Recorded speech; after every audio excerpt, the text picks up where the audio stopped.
এটাই হচ্ছে একটি সুবিধা। যারা ইসলামী রাজনীতি করে তারা ইসলামকে বাদ দিয়ে করে না, ইসলামকে নিয়েই করে। আর আমরা এত বছর পর্যন্ত দেখেছি এই দেশের জমিনে আমরা কখনো শান্তি দেখি নাই।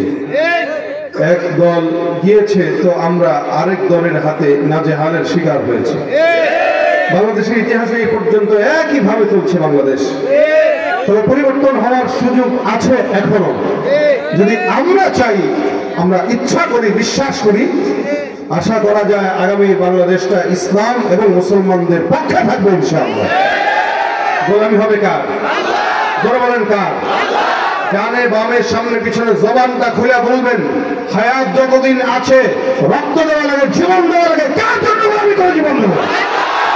লিল্লাহি তাকবীর, নারে তাকবীর। আল কোরআনের সৈনিক আমি, নেই তো কোনো ভয়, এক আল্লাহর গোলাম আমি, এই তো পরিচয়।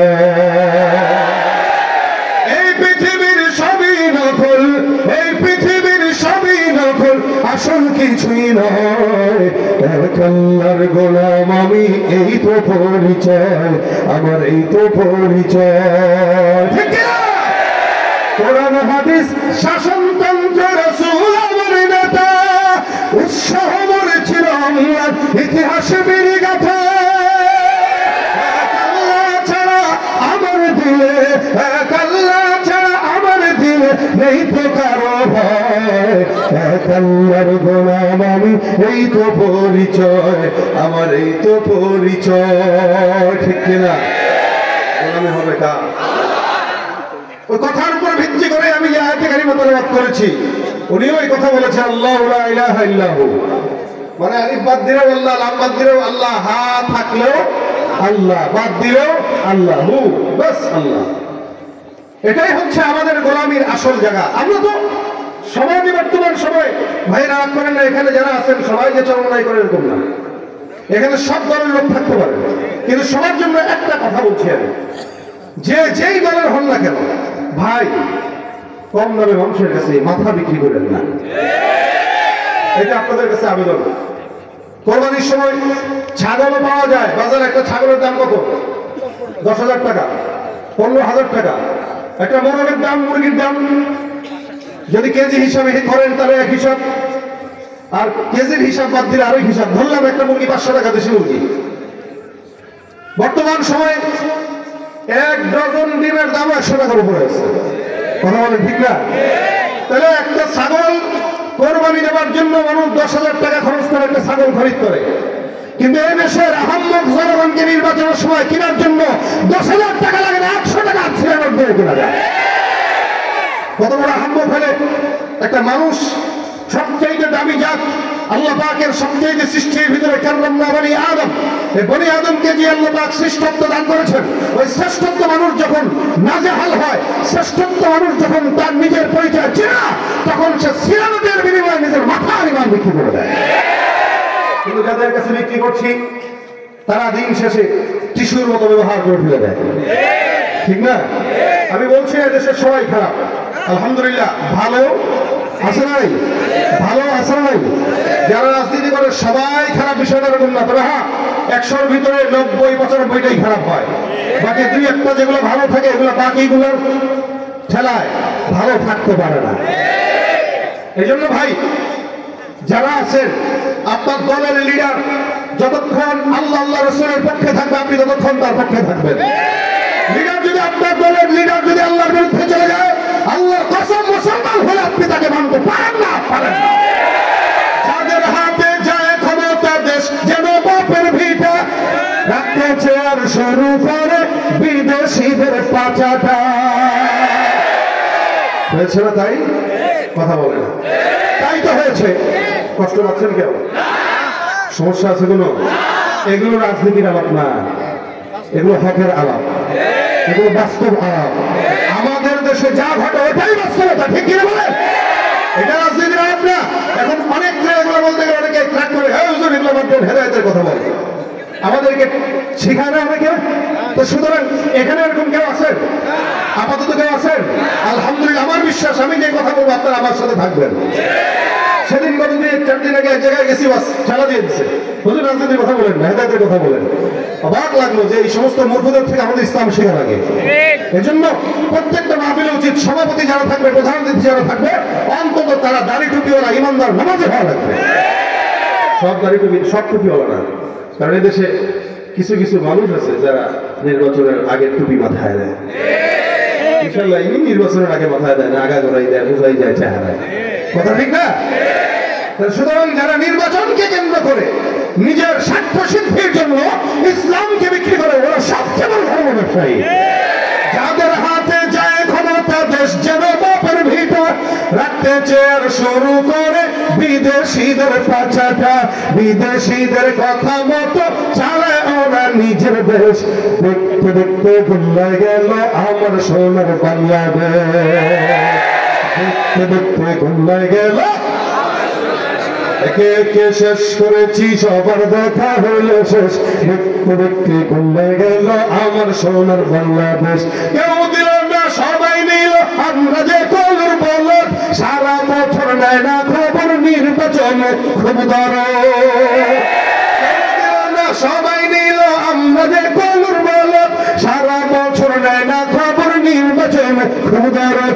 নির্বাচনের আগমতা ধরে কত রকম বেশ, নির্বাচনের আগমতা ধরে কত রকম বেশ, দেখতে দেখতে ভুলে গেল,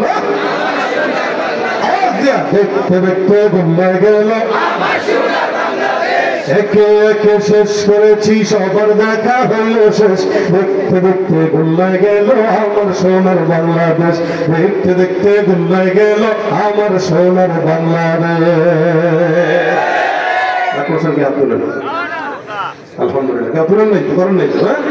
আল্লাহ পাক যতদিন হায়াত দেয় যেন ইসলামের পথে নিজের অপছন্দ হইলেও কথাগুলো মেনে যেতে পারি।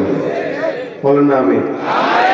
অনেক সময় নিজের অপছন্দ হয়, নিজের বিরুদ্ধে যায় বলে আমরা মানতে চাই না। কিন্তু এটা মাথায় রাখবেন, ইসলাম আমার বিরুদ্ধে গেলে, আমার বাবার বিরুদ্ধে গেলেও আমার দোষ, ইসলামের কোনো দোষ নাই। কোরআন এটা আমার বিরুদ্ধে গেলে মূর্খতা আমার, কোরআনের ভিতরে কোনো গ্যাপ নাই। আল্লাহ এই কথাগুলোই আমাদের হৃদয়ে ঢুকায় দেয়। আমিন। শব্দ একটাই, আল্লাহু লা ইলাহা ইল্লাহু। সব নবীরা একই কথা বলেছেন, ইয়া আইয়ুহান নাস কুলু লা ইলাহা ইল্লাল্লাহ তুফলিহু। নবী, সমস্ত নবীদের একটা মাকসাদ ছিল, এই দুনিয়ার সব মানুষ যেন বলে লা ইলাহা ইল্লাল্লাহ, লা ইলাহা ইল্লাল্লাহ। এই কথা শুধু নবী নয়, আদম থেকে ঈসা পর্যন্ত সব নবীরা বলেছেন। রাসূল সাল্লাল্লাহু আলাইহি ওয়াসাল্লাম আলাদা বলেছেনই।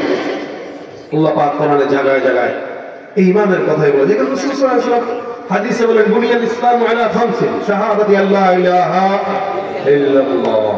ইসলামের মূল ভিত্তি 5টি। প্রথমে হচ্ছে লা ইলাহা ইল্লাল্লাহ। এটা জানা নাই, তার ঈমানই নাই। এটা যদি থেকে যায় তাহলে বাকিগুলা, এজন্য এটার দাম। আমি আপনাদের সামনে যে আয়াতে কারিমার অংশ বিশেষ তেলাওয়াত করেছি, এটার শুরুতে আল্লাহ সবক দিয়েছেন, লা ইলাহা ইল্লাহু। আল্লাহ এমন একজন সত্তা যিনি ছাড়া কোনো ইলাহ নাই। কয়জন? একজন। কয়জন? দুইজন। আচ্ছা, দুইজন যদি রব হইতো, ভালো কথা। যদি আপনারা না জেনেই মুসলমান মারামারি না করতো, এটাই কোরআনের কথা। দুইটা থাকলে কি হইতো? মারামারি না। এই জন্য আল্লাহ একজন। দেখেন না বাংলাদেশের অবস্থা কেমন এখন, নেতা সবাই, যার কারণে কে কারে মানবে কেউ বুঝে না, কাল হারায় ফেলবে। সবাই নেতা, সবাই জনগণ। তা আল্লাহ যদি এমন হইতো তাহলে দুনিয়া টিকতো না। কিন্তু ইহুদিরা বিশ্বাস করে আল্লাহ আছে না নাই। উনি বলছেন গড, ঈশ্বর, আল্লাহ আল্লাহ।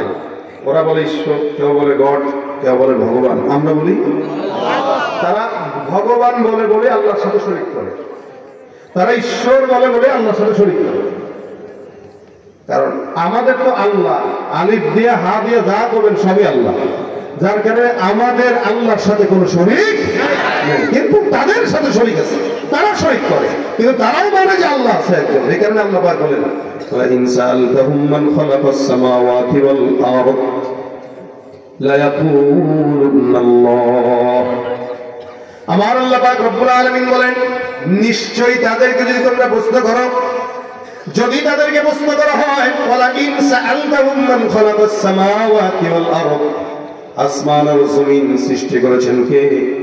এটা যদি তাদেরকে বলে ওই ইহুদি নাসারা মুশরিকদেরকে যদি প্রশ্ন করা হয়, তারা এক কথায় জবাব দেয়া বলবেন লা ইয়াকুলুনাল্লাহ, আসমান আর জমিনে যা কিছু আছে এগুলো সব সৃষ্টি করেছেন আল্লাহ।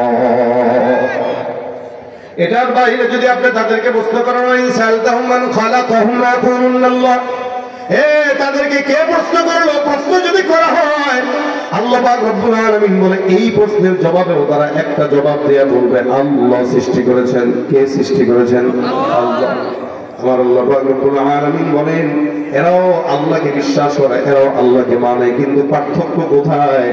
আমার আল্লাহ পাক অন্য জায়গায় বলে দিয়েছেন ওয়াকালাতিল ইয়াহুদু উযাইরুন ইবনুল্লাহ ওয়াকালাতিন নাসারাল মাসীহু ইবনুল্লাহ। আমার আল্লাহ পাক রব্বুল আলামিন এই জায়গায় বান্দার পরিচয় তুলে ধরলেন।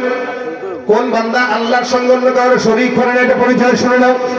আমার আল্লাহ পাক ডাক দিয়ে বলেন ওয়াকালাতিল ইয়াহুদু উযাইরুন ইবনুল্লাহ, উযাইর একজন পয়গম্বর, যেই পয়গম্বরকে আল্লাহ পাক জমিনের মধ্যে আদম থেকে ঈসা পর্যন্ত একটা সিরিয়ালের মধ্যে দিয়েছিলেন। আমার আল্লাহ পাক রব্বুল আলামিন বলেন ইহুদিরা যারা, ওরা আল্লাহকেও মানে আবার আল্লাহর বাইরে আরেকজনকে শরীক করে, যার কারণে তারা বলে হযরত উযাইর আলাইহিস সালাতু ওয়াস সালাম হলেন আল্লাহর পুত্র সন্তান। নাউযুবিল্লাহ। ইহুদিরা বলে উযাইর আল্লাহর সন্তান, নাসারারা কি বলে ঈসা, আল্লাহ পাক রব্বুল আলামিন বলেন ওয়াকালাতিন নাসারাল মাসীহু ইবনুল্লাহ। ইহুদিরা বলে উযাইর আল্লাহর পুত্র, নাসারারা বলে, খ্রিস্টানরা বলে ঈসা আল্লাহর সন্তান। নাউযুবিল্লাহ। একদল বলে এ আল্লাহর সন্তান, একদল বলে ও আল্লাহর সন্তান। কিন্তু আল্লাহ পাক রব্বুল আলামিন মুসলমানদেরকে সবক শিখিয়ে দিলেন কুল হুয়াল্লাহু আহাদ আল্লাহুস সামাদ লাম ইয়ালিদ ওয়া লাম ইউলাদ ওয়া লাম ইয়াকুল লাহু কুফুয়ান আহাদ। আমার আল্লাহ পাক রব্বুল আলামিন আপনাকে আমায় শিখিয়ে দিলেন তোমরা একমাত্র আল্লাহর ইবাদত করো, যিনি একক, যিনি রব, যিনি কারো থেকে জন্ম নেয় নাই, কাউকে জন্ম দেয় নাই। এটা স্বীকারোক্তি দেওয়ার জন্য একজন মুমিন যদি 1000 বার শাহাদাত বরণ করা লাগে, ওই মুমিন 1000 বার শাহাদাত বরণ করতে রাজি, দেবো আল্লাহর সঙ্গে অন্য কাউকে শরীক করতে রাজি না, ঠিক কিনা?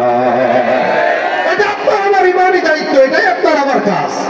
আল্লাহর সঙ্গে অন্য কাউকে শরীক করা যাবে না। যার কারণে আল্লাহ পাক রব্বুল আলামিন সবক শিখিয়ে দিলেন আল্লাহু লা ইলাহা ইল্লাহু আল হাইয়ুল কাইয়্যুম লা তাখুযুহু সিনাতুন ওয়া লা নাওম। এর নাম কি বলেন না? আল্লাহ পাক রব্বুল আলামিনের হাবিব সাল্লাল্লাহু আলাইহি ওয়াসাল্লাম বলেন এটা এত দামি আয়াত। আল্লাহ পাক রব্বুল আলামিনের নবী বলেন কোরআনের মধ্যে সব আয়াতের মধ্যে সবচাইতে ফজিলতপূর্ণ আয়াতটাই হলো আয়াতুল কুরসি। আর এক হাদিসে পয়গম্বর বলেন কোরআনের একটা সূরা আছে, সর্বোচ্চ সূরা। দেখবেন কোন একটা পাহাড়ের ভিতরে যদি যান, ওই পাহাড়ের একটা সাইড থাকবে, আবার একটা চূড়া থাকবে। আল্লাহ রাসূল সাল্লাল্লাহু আলাইহি ওয়াসাল্লাম বলেন পবিত্র কোরআনের সর্বোচ্চ চূড়া হলো সূরাতুল বাকারা, আর সূরা বাকারার সর্বোচ্চ চূড়া হলো আয়াতুল কুরসি। সুবহানাল্লাহ। ভাইরা আমার, শুধু তাই না, আল্লাহর নবী সাল্লাল্লাহু আলাইহি ওয়াসাল্লাম বলেন আয়াতুল কুরসিটার এত দাম। আমার পয়গম্বর বলেন আয়াতুল কুরসি এত ফজিলতপূর্ণ। আল্লাহর নবী বলেন আয়াতুল কুরসির আলাদা একটা জিহ্বা আছে, দুইটা ঠোঁট আছে। সুবহানাল্লাহ। আপনার আমার যেমন দুইটা ঠোঁট, একটা জিহ্বা, এই জিহ্বা দিয়ে আমরা কার গোলামি করি? আর এটা কি জিহ্বা দিয়ে নেতার স্লোগান দিয়ে লাভ নাই। জিহ্বা দিয়ে যতক্ষণ থাকবে লা ইলাহা ইল্লাল্লাহ। আমার নবী রাখতে বলেন আয়াতুল কুরসির একটা জিহ্বা আছে, দুইটা ঠোঁট আছে। এই আয়াতুল কুরসিটা আরশের নিচে বসে বসে আমার আল্লাহ পাক রব্বুল আলামিনের কুদরতি কদমে সিজদা দিয়ে পড়ে পড়ে আল্লাহ তাসবিহ আদায় করে। সুবহানাল্লাহ। এত দামি আয়াত। আল্লাহ রাসূল সাল্লাল্লাহু আলাইহি ওয়াসাল্লাম বলেন কোন ঈমানদার বান্দা যদি এই আয়াতটাকে বারবার তেলাওয়াত করে, ফজিলতপূর্ণ আয়াত, কারণ এই আয়াতে আমার আল্লাহ পাকের সমস্ত জাত আর সত্তার গুণগান গেয়েছেন, যার কারণে শুরুতেই শিখিয়ে দিয়েছেন আল্লাহু লা ইলাহা ইল্লাহু। এমন একজন আল্লাহ যার কোনো ইলাহ নাই, যার সাথে কোনো শরীক নাই, যিনি ছাড়া কোনো ইলাহ নাই। আল হাইয়ুল কাইয়্যুম, আরে তিনি এমন একজন চিরঞ্জীব, চিরশক্তিশালী। ওই যে বলেছি আল্লাহ যদি ডাবল হয় তাহলে জমিনে মারামারি লেগে যেত, ফাসাদ সৃষ্টি হয়ে যেত। যার কারণে আল্লাহ পাক বলেন হে মুসলমান, লাউ কানা ফীহিমা আলিহাতুন ইল্লাল্লাহু লাফাসাদাতা, আল্লাহ বলেন আসমান আর জমিনে আল্লাহ ছাড়া কোনো ইলাহ যদি আর থাকতো, এই আসমান আর জমিন ধ্বংস হয়ে যেত, ঠিক কিনা? একদল কইতো না, এক আল্লাহ কইতো আমি এর পাশ করে মারা গেলাম, কইতো না মরে যাবো, ঠিক না? এক আল্লাহ বলতে আমি এই জায়গায় বৃষ্টি দেবো, আরেক আল্লাহ বলতো না এখন বৃষ্টি দেওয়া দরকার নেই। কেন? এই এলাকার মানুষের সাথে আমার সম্পর্কটা তেমন ভালো না। স্বাভাবিক। দেখেন না, সরকার যখন দুইটা হয়, একটা বিরোধী দল একটা সরকারি দল, তো বিরোধী দল যে এলাকায় থাকে ওই এলাকার রোডঘাট সুন্দর হয় না, রাস্তাঘাট পুকুর, আপনাদের এলাকায় আসছে রাস্তাঘাটের অবস্থা, তারপর আপনার বিরোধী দল ছিলেন, এখানে আপনাদের রাস্তার আমাদের হলো। আবার যখন সরকারি দল ক্ষমতা আসে, নিজের দলের এলাকার লোকদেরকে যা মন চায় তাই দেয়, বিরোধী দলকে তেমন কিছু দেয় না। রব যদি দুইটা হইতো, একটা সরকারি আর একটা বিরোধী দল, তাহলে একদল কইতো না এই এলাকার মানুষ আমার ডাকে, যার কারণে এলাকায় বৃষ্টি দিব, আরেক দল কইতো না এলাকার মানুষ আমার ডাকে না, এই এলাকায় বৃষ্টি দেওয়া যাবে না। এই কারণে আল্লাহ বলেন লাফাসাদাতা, আসমান আর জমিনে একাধিক রব যদি থাকতো তাহলে গোটা আসমান আর জমিন ধ্বংস হয়ে যেত। এজন্য ভাইরা আমার, রব কয়জন? একজন। কয়জন? আল্লাহ ছাড়া কাউরে মানবো, কারো সামনে মাথা বিক্রি করবো 100 টাকা দিয়া, সিরা নোট দিয়া, একটা চা দিয়া, অমুকের চরিত্র ফুলের মতো পবিত্র, স্লোগান তো আমরাই দিই। আমরা যখন স্লোগান দিই, এরা চিন্তা করে কিনে এত চুরি চুক্তি করার পরও যদি চরিত্র ভালোই থাকে, তাহলে ভালো হওয়া দরকার কি? আরো বড় চোর হয়, কথা হয় না। বড় গলায় কয় কথা, রাতারাতি হয় নেতা, বড় গলায় কয় কথা, রাতারাতি হয় নেতা, আকাম কুকাম সব করিয়া ঘরে তারা আস্তানা, আসলে সব পেট পূজা আর ভোটানের বাহানা, ঠিক না? সুতরাং কারো স্লোগান দেওয়া দরকার নেই, কারণ কে কতটুকু ভালো খারাপ জানেন কে? আল্লাহ জানেন। পাশাপাশি এলাকার মানুষ, আপনারা যারা এই এলাকায় আছেন, এই এলাকার কোন মানুষটা কতটুকু ভালো এটা আপনার নফস ঠিকই জানে। আপনি মানুষকে ধোঁকা দিতে পারবেন, কিন্তু আপনার অন্তরকে ধোঁকা দিতে পারবেন না। চোখটা বন্ধ করে খুঁজেন যে আল্লাহ এটা কেমন রে, আপনার অন্তরকে। এই কারণে দেখবেন আমাদের দেশে যারা যখন ক্ষমতায় থাকে, তখন এরা যখন ক্ষমতায় থাকা অবস্থায় এদেরকে সামনে থেকে 14 বার সালাম দিল, যখন ওদিকে চলে যায় তখন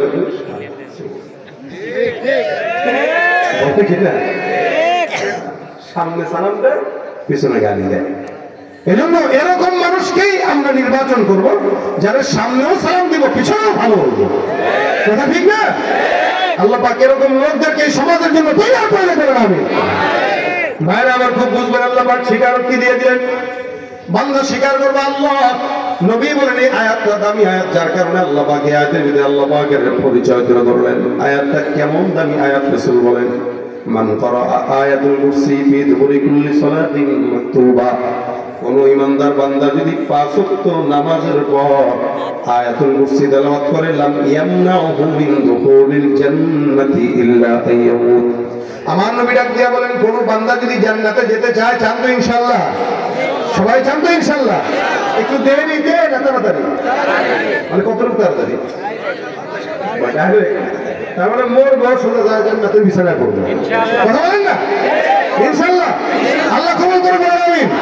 নবী বলেন, হ্যাঁ, মরার পরে যদি সোজা জান্নাতের বিছানায় পড়ে যেতে চাও, তাহলে একটা আমল আছে। কি?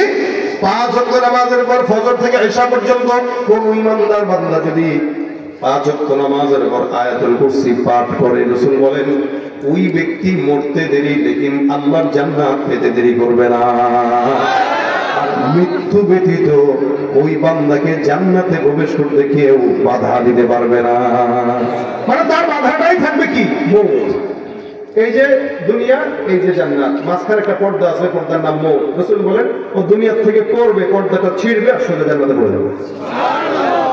মান ক্বারা আয়াতুল কুরসি ফি দুবুরি কুল্লি সালাতিন মাকতুবা, প্রত্যেকটা ফরজ নামাজের পর কোন ঈমানদার বান্দা যদি আয়াতটা পড়ে, আল্লাহ পাক রব্বুল আলামিনের হাবিব বলেন সোজা জান্নাত। ওই বান্দা যদি জান্নাত চায়, যেন 5 ওয়াক্ত নামাজের পর তেলাওয়াত করে। আল্লাহ নবী সাল্লাল্লাহু আলাইহি ওয়াসাল্লাম আরো হাদিসে বর্ণনা করেছেন, এ মুসলমান, এটা এমন দামি আয়াত, এই আয়াতটা যদি কেউ তেলাওয়াত করে, আল্লাহ পাক ওই বান্দাকে সমস্ত প্রকার জিন্নাত, শয়তান, কালো জাদু, টনা থেকে আল্লাহ তার হেফাজত করবে। এখন তো কালো জাদু এই সেই হ্যান্তেন এগুলো অনেক বেশি, ঠিক না? জিন্নাতের আসর, শয়তানের আসর অনেক বেশি এগুলো। আল্লাহ নবী বলেন কেউ যদি এগুলো সকাল সন্ধ্যা পাঠ করে তবু আল্লাহ পাক তার হেফাজত করবেন, জিম্মাদারি নেবেন কে? আল্লাহ। কোন ব্যক্তি যদি সকালবেলা পড়ে সারাদিনের জিম্মাদারি নিয়ে নেবেন আল্লাহ। কোন ব্যক্তি যদি রাত্রিবেলা তেলাওয়াত করে সারা রাতের জিম্মাদারি নেবেন কে? জিম্মাদার যদি আল্লাহ হয়ে যায় কোনো টেনশন আছে নাকি? জোরে বলেন তো। আবু হুরায়রা রাদিয়াল্লাহু তাআলার নাম শুনছেন আপনারা? কথা কয়টা শুনছেন? নাম অনেক জনপ্রিয়, নাম ভাইরাল। মানে এরা বর্তমান সময় ফেসবুক চালায় ভাইরাল হয় নাই, টিকটক করে ভাইরাল হয় নাই, আজীবনের জন্য ভাইরাল, কিয়ামত পর্যন্ত ভাইরাল।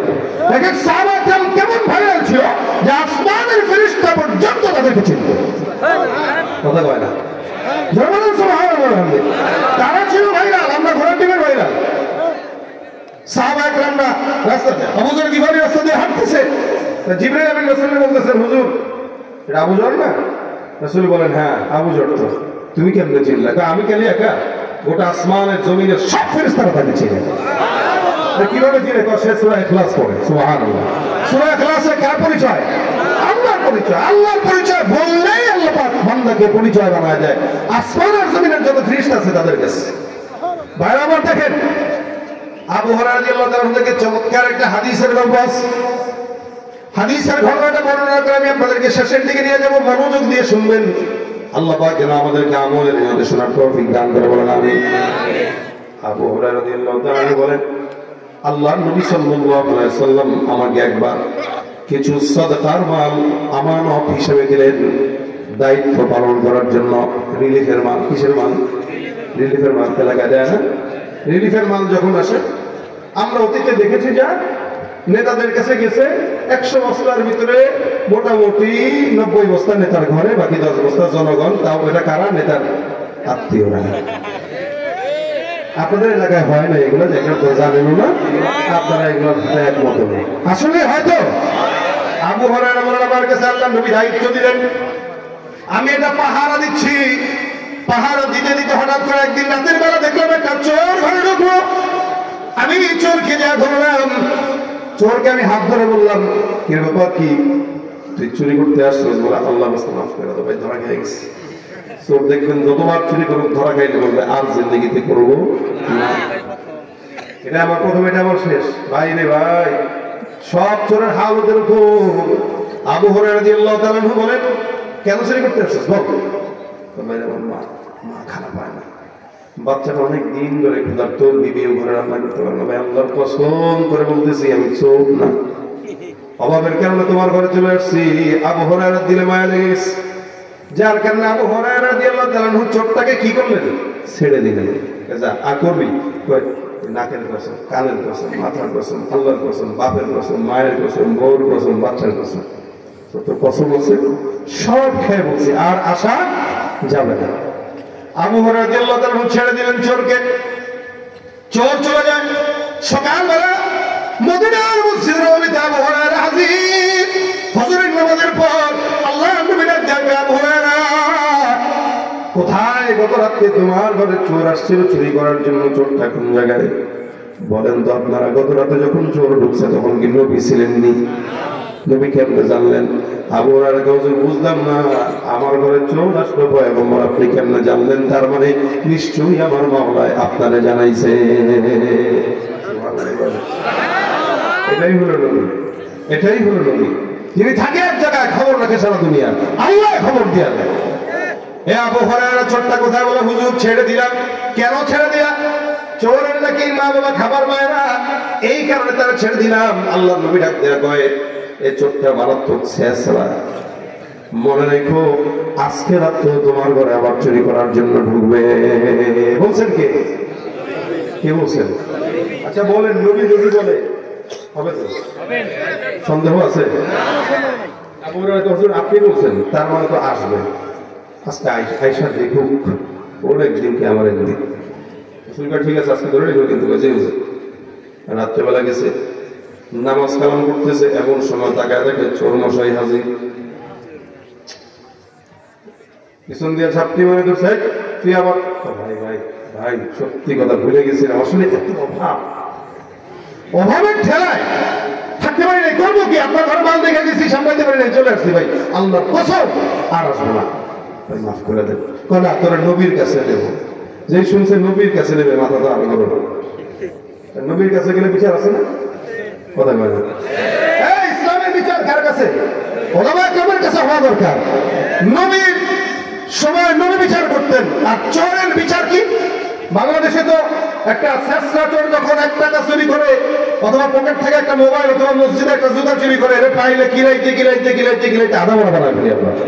কিন্তু এদেশের কোটি কোটি টাকা চুরি করে যারা উপরে পাঠায়, তাদেরকে 14 বার সালাম দেই আমরা। বাংলাদেশে যদি চুরি করার বিধান এটা থাকতো ইসলামী শরীয়তের বিধান, চুরি করবে তো হাত কাটা, আল্লাহর কসম দ্বিতীয়বার চুরি করার দুঃসাহস করতো না, ঠিক না? কিন্তু আমাদের এদেশে আইন নাই, এই কারণে বারবার চুরি করে, বরং চোরের সম্মান আরো বেড়ে যায়। যদি হাত কেটে দিত, যেগুলা চলে গেছে কারো হাত থাকতো না। যদি চুরি করার বিনিময়ে হাত কাটা হইতো, যারা পলায় অথবা চলে যায় এদের কারো হাত থাকতো না, অথবা চোর এত বাড়তো না। কেন? জানতো যে চুরি করলেই হাত কাটা হয়। যদি ধর্ষণের শাস্তি মৃত্যুদণ্ড হতো, দ্বিতীয় কোনো ধর্ষণ এদের সামনে দেখতে পেতাম না। ভাইরা আবার আবু হুরায়রার ঘরে দ্বিতীয়বার চোর ঢুকলো। আবু হুরায়রা বলেন, ভাই রে, গতকাল রাতে তুই না ওয়াদাবদ্ধ হয়ে গেলি, আজকে আবার কেন চুরি করার জন্য তুই ঘরের ভিতরে ঢুকলি? চোর মশাই ডাক দেওয়া, ভাই আমার ভুল হয়ে গেছে, আমাকে ক্ষমা করে দেন, আর জিন্দেগিতেও আপনার ঘরে ঢুকবো না। আবু হুরায়রা বলে, ভাই রে, মনে রাখিস এই মালগুলো আমার নয়, এগুলো জনগণের মাল। জনগণের মাল হেফাজতের দায়িত্ব আমার। এখান থেকে এক বিন্দু পরিমাণ কিছু ছোড়ানোর এখতিয়ার আমার নাই। আমার উদ্ধারিতা শিখলে রাসূল আর সাহাবা একরামদের থেকেই শিখা লাগবে। চোর আবার চলে গেল। ফজরের সময় আবু হুরায়রা মসজিদে নববীতে হাজির। আল্লাহর নবী সাল্লাল্লাহু আলাইহি ওয়াসাল্লাম বলেন, কোথায়? খালি হাতে কেন আসলা? চোর মহোদয় কোথায়? আবু হুরায়রা বলেন, ইয়া রাসূলুল্লাহ, গত রাতের চোরটা আমার কাছে বারবার মাপ চাইলো, যার কারণে পয়গম্বর আমি চোরকে মায়া লাগছে, ছেড়ে দিচ্ছি। নবী ডাক দিয়ে কয়, মায়া দেখায় লাভ নাই, কিছু চোরের বিচার করা লাগে, নয়তো তারা আবার চুরি করার জন্য উৎ পেতে থাকে। এই জন্য বাংলাদেশের মানুষ হিসাব নেওয়া লাগবে, যারা অতীতে আপনার আবার হক নষ্ট করেছে তাদের বিচারও বাংলার জমিনে হওয়া দরকার, নয়তো আবারও আমাদের উপরে জুলুম করার জন্য তারা সুযোগ খুঁজে বসবে, ঠিক কিনা? এইবার মাথায় রেখেন। চোরকে আল্লাহর নবী সাহাবী আবু হুরায়রা ছেড়ে দিলেন। পরের রাতে আল্লাহ রাসূল ডাক দিয়ে বলে, আবু হুরায়রা আবার এই রাত্রিতে আসবে। আবু হুরায়রা বলেন, নবী আবারও যদি আজকে আসে, আর কোনো ছাড়াছাড়ি নাই। পয়গম্বর, আমি আবু হুরায়রা অবশ্যই আজকে আপনার কাছে নিয়ে আসবো। এই নিয়ে কয়দিন চললো? 3 দিন। মশাই আসবে, আবু হুরায়রা সেজে গুজে সুন্দর করে রেডি করেছে, দড়ি টড়ি নিয়ে রেডি। চোর আসলেই বাঁধবে, বাঁধবে আর ছাড়বে। আবু হুরায়রা রাদিয়াল্লাহু তাআলা আনহু পাহারা দিতে দিতে শুয়ে পড়লেন। হঠাৎ করে তাকায় দেখে চোর মহোদয় হাজির। আবু হুরায়রাকে পাইছি রে, পাইছি। 3 দিন তুই মনে করছিস আমি আজকে মনে হয় সজাগ থাকবো না। চোর তো চিন্তা করছে আমি তো ওয়াদা করছি, মনে হয় আজকে আর দেখবে না। ঠুস করে ঢুকে গেছে। আবু হুরায়রাও দেখে ফেলছেন, কারণ আবু হুরায়রা তো সতর্ক ছিলেন। সুন্দর করে ধরে এবার নগদে রশি দিয়ে বেঁধে ফেলছে। হাতটারে বাঁধছে, পাইলে তারপরে বলে, বস, এক চুল মরবি না, ফজরের সময় নবীর কাছে নিয়ে যাবো। চোর মশাই এবার কান্নাকাটি শুরু করে দিছে। ডাক দে আবু হুরায়রা, আবু হুরায়রা চুপ, কথা বলবি না, তুই কথা বললেই বিপদ। সাহাবী তো দিলে মায়া লেগে যায়, কান্নাকাটি করে না, মায়া লাগে, নাকের পানি চোখের পানি একরকম করে। আবু হুরায়রা একটা কথা বলবি না, চুপ করে এখানে বসে থাকবি, ফজরের নামাজ হবে, রাসূলের কাছে নিয়ে যাবো, তোর বিচার রাসূল করবে। কে করবে বিচার? কে করবে? উম্মতের বিচার যদি ওলামায়ে কেরামের দায়িত্বে থাকতো, এই দেশে কোনো অরাজকতা, জুলুম, নির্যাতন হতো না। নবী বিচার করবেন নবী। আবু হুরায়রা বেঁধে দিল। তারপরে কি করবে? আল্লাহর নবীর সাহাবী আবু হুরায়রা রাদিয়াল্লাহু তাআলা আনহু চোর মশাইকে বাঁধলেন। চোর মশাই চিন্তা করলো, কি বলা যায়, কি বলা যায়। 2 দিন তো মায়ের কথা কইছি, সন্তানের কথা কইছি, এই কথা যদি আবারও বলতে তাহলে ভিজবে না সিরা, যার কারণে কি বলবে, কি বুঝবে। আবু হুরায়রা রাদিয়াল্লাহু তাআলা আনহু বসে রয়েছেন। চোর ডাক দেয়া কয়, আবু হুরায়রা ছাড়বা না? চুপ, সত্যি সন্তানটার লাগে মায়া লাগে, চুপ। এবার আবু হুরায়রাকে চোর ডাক দিয়ে বলতেছে, ভাই রে, আমার কাছে একটা জ্ঞান আছে, তুমি কি শিখবা? কে বলতেছে?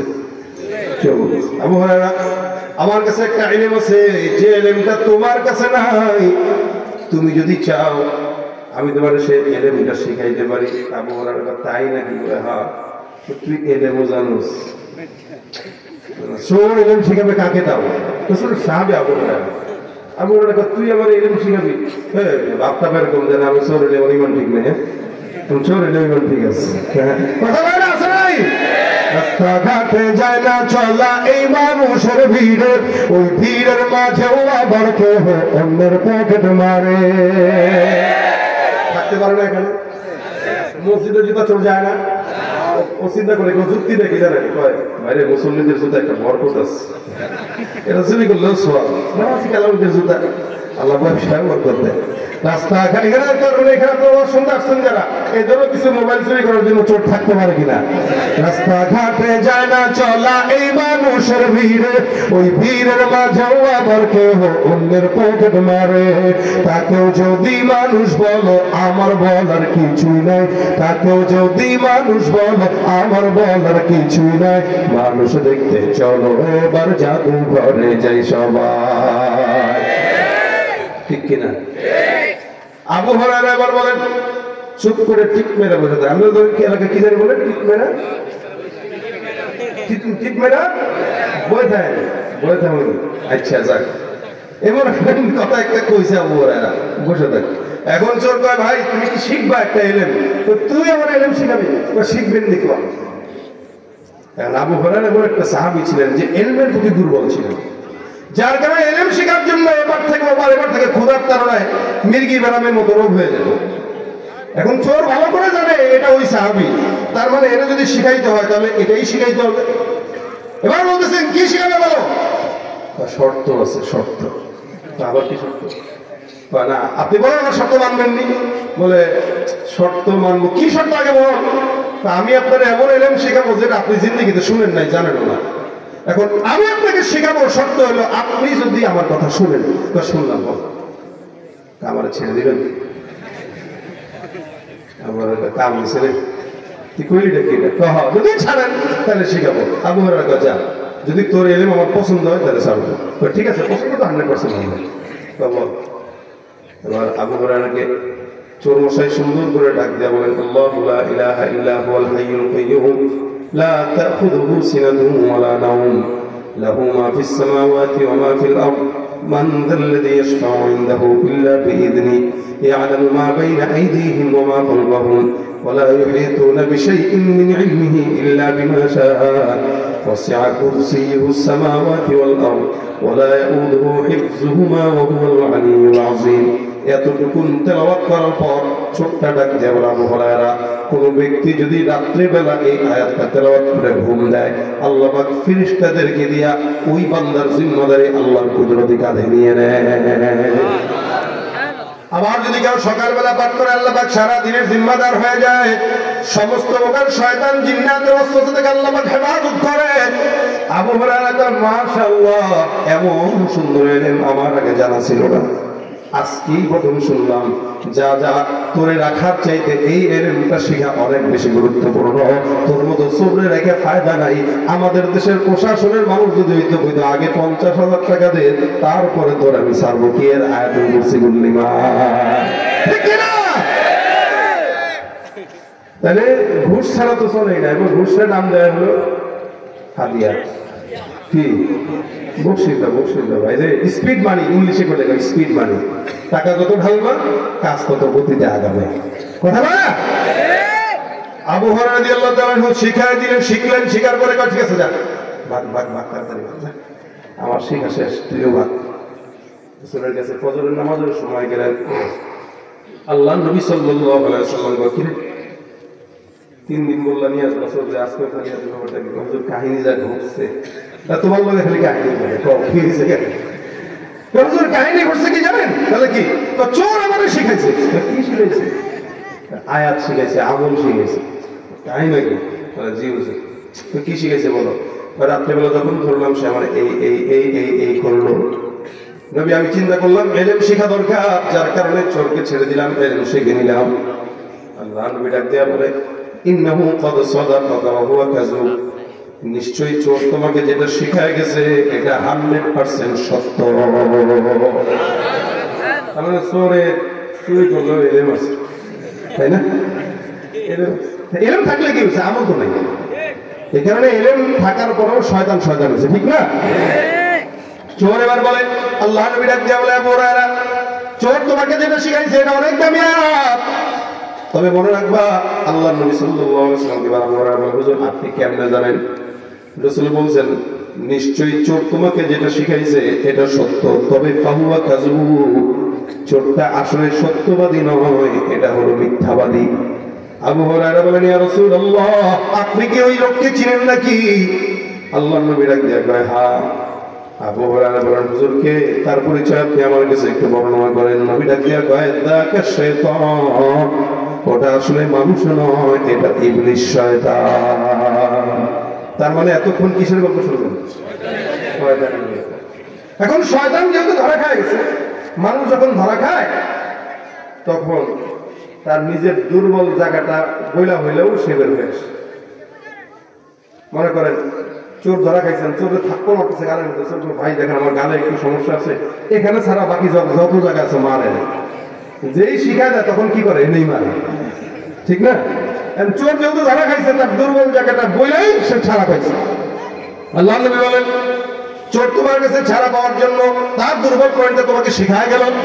নবী বলেন, শুনো আবু হুরায়রা, কোন উম্মত যদি রাত্রেবেলা সকালবেলা এই আয়াতুল কুরসি পড়ে, ওই শয়তানের ওয়াসওয়াসা আর সকল অনিষ্টতা থেকে আল্লাহ তাকে ফেরেশতার মাধ্যমে হেফাজত করবে। নবী ডাক দিয়া কয়, আর এই আয়াতটা যদি কেউ 5 ওয়াক্ত নামাজের পরে তেলাওয়াত করে, আল্লাহ পাক রব্বুল আলামিন বান্দাকে বিনা হিসাবে আল্লাহ জান্নাত দিয়ে দিবেন। সুবহানাল্লাহ। অনেকক্ষণ আলোচনা শুনছেন, বাস এনাফ, আর বেশি দরকার নেই। আলোচনা অল্প হোক, আমল হোক বেশি, কি বলেন? ঠিক না? এই আয়াতুল কুরসিটা আজকে থেকে যদি কেউ নিয়ত করেন, ফজর থেকে মাগরিব পর্যন্ত 5 ওয়াক্ত নামাজের পরে জবানকে লাজম বানায় নেবেন, মানে সালাম ফেরানোর সাথে সাথে আল্লাহু লা ইলাহা ইল্লাহু, এটা যেন আপনার জবান আগে। এভাবে যদি কেউ করতে পারেন, ভাই ফায়দা আছে না নাই? জান্নাত হবে কি হবে না? আল্লাহ আমাদের সকলকে তৌফিক দান করুন, জোরে বলেন আমিন। ওয়াজ এতটুকুই। আজকের এই মাহফিলে এই পর্যন্ত যা শুনলেন, কোনো কিছু যদি মনে নাও থাকে কোনো সমস্যা নেই, কিন্তু এটা যদি মাথায় রাখতে পারেন, মাহফিলের কামিয়াব এই জায়গা থেকে আসবে, কি বলেন? ঠিক না? আমরা জান্নাতে যেতে চাই তো ইনশাআল্লাহ? যদি চাই আজকে থেকে পর্ব তারা হাত তুলে দেখায় দেয়, নারে তাকবীর, নারে তাকবীর, আল্লাহ কবুল করুন, বলেন আমিন। বাস এই কথার উপরে আল্লাহ পাক আমল করার তৌফিক দেন। আজকের এই মজমায় যারা বসছেন, আল্লাহ সকলকে কবুল করে, বলেন আমিন। উঠেন কেন? গজল কি একটা শুনবেন? না শুনলে উঠেন, আর শুনলে বসেন। আপনারা এখান থেকে আসছেন, আর আমি বহু দূর থেকে আসছি, আবার বহু দূরে যাব। আমার এখানে যদি আপনারা চলে যান, হয় এটা? আপনারা তো বাসা যায় ঘুমাবেন, আমার তো সারা রাত গাড়িতেই থাকতে হবে, ঘুম তো আর হবে না। সুতরাং আপনারা আমাদের ডিস্টার্ব করেন না। আমি যতক্ষণ আছি আপনারা থাকবেন, থাকবেন। গজল হবে, আওয়াজ দিয়ে পর হবে, জোরে বলেন নারে তাকবীর।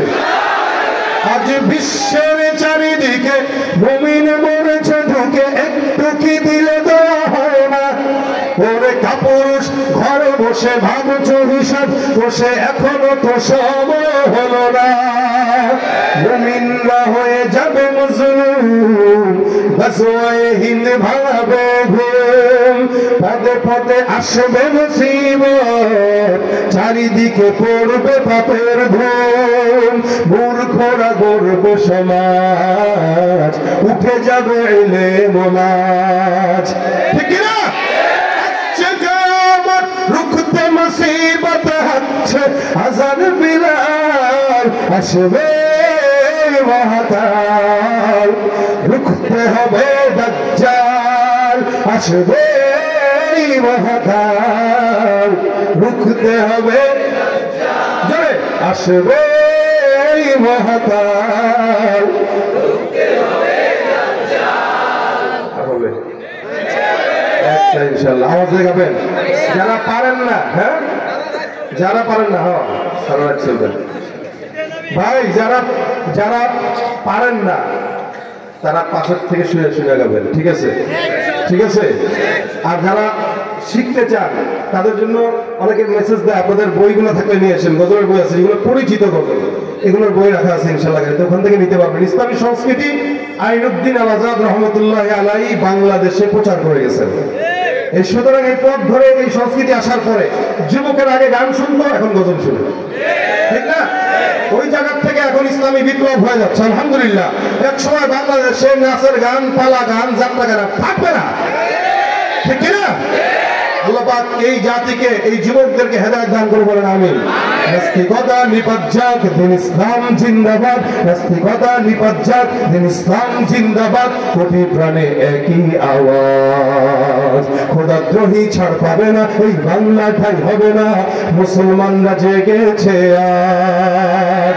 জোর কদমে সামনে চলো, বজ্র কণ্ঠে আওয়াজ তুলো, সবাই মিলে একই তালে দাও না স্লোগান, নারায়ে তাকবীর, নারায়ে তাকবীর, দিন ইসলাম, দিন ইসলাম, আল কোরআনের আলো, ইসলামের এই জন্য দেশের হয়েছে জন্ম, ইসলামের বিরুদ্ধে গেলে দেশ হবে ভিন্ন। ইসলামের বিরুদ্ধে যারা নিয়েছ অবস্থান, এই বাংলায় ঠাই হবে না, যাও হিন্দুস্তান। কদমে সামনে চলো, বজ্র কণ্ঠে আওয়াজ তুলো, সবাই মিলে একই তালে দাও না স্লোগান, নারায়ে তাকবীর, আল কোরআনের আলো, ইসলামের শত্রুরা মুসলমানের এই দেশেতে নাস্তিকদের ঠাঁই নাই, নাস্তিকদের পক্ষে যারা তাদের কোনো রক্ষা নাই। এই দেশেতে থাকতে হলে কোরআন মানতে হবে, কোরআন না মানলে তারা বিতাড়িত হবে। জোর কদমে সামনে চলো, বজ্র কণ্ঠে আওয়াজ তুলো, সবাই মিলে একই তালে দাও না স্লোগান, নারায়ে তাকবীর, নারায়ে তাকবীর, আমার নেতা তোমার নেতা, লিল্লাহি তাকবীর। আল্লাহ আজকের মজমাকে কবুল করুন আমিন। যা বললাম শুনলাম সবকিছুর উপর আমল করার তৌফিক দান করুন। যারা দান করেছে, যারা আয়োজন করেছে, আল্লাহ সকলকে নাজাতের জরিয়া বানায় দেয়। দুরূদ শরীফ পড়ুন, আল্লাহুম্মা সাল্লি আলা সাইয়্যিদিনা ওয়া নাবিয়্যিনা ওয়া শাফিঈনা ওয়া হাবিবিনা মাওলানা মুহাম্মদ সাল্লাল্লাহু আলাইহি ওয়া আলা আলিহি ওয়া আসহাবিহি ওয়া বারাকা সাল্লাম। আস্তাগফিরুল্লাহ রাব্বি মিন কুল্লি যামবি ওয়া আতুবু ইলাইহি, লা হাওলা ওয়া লা কুওয়াতা ইল্লা বিল্লাহিল আলিয়্যিল আযীম। আল্লাহুম্মা আনতাস সালাম ربنا ظلمنا أنفسنا وإن لم تغفر لنا وترحمنا لنكونن من الخاسرين ربنا فاغفر لنا ذنوبنا وكفر عنا سيئاتنا وتوفنا مع الأبرار রব্বুল আলামিন মেহেরবানি করে আজকের মজমাকে কবুল মঞ্জুর করে দাও। যা আলোচনা হয়েছে আমল করার তৌফিক দান করে দাও। আল্লাহ যারা শেষ পর্যন্ত বসতে সকলের হায়াতে বরকত দান করে দাও। যারা দান সদকা করেছে দানের উসিলা করে নাজাতের ফয়সালা করে দাও। মাদ্রাসার হাজত গায়বী খাজানা থেকে পূরণ করে দাও। আল্লাহ মাদ্রাসার উস্তাদ ছাত্র সবাইকে কবুল মঞ্জুর করে দাও। আল্লাহ এলাকার উপরে খাস রহমত নাযিল করে দাও। বাংলাদেশের উপরে খাস রহমত নাযিল করে দাও। আল্লাহ মেহেরবানি করে আমাদের সকলকে দ্বীনের দেখানো পথে চলার তৌফিক দান করে দাও। আয় আল্লাহ যারা অসুস্থ আল্লাহ তাদেরকে সুস্থতার হায়াত দাও। অভাবগ্রস্তদের অভাব দূর করে দাও। ঋণগ্রস্তদের ঋণগুলো পরিশোধ করার তৌফিক দাও।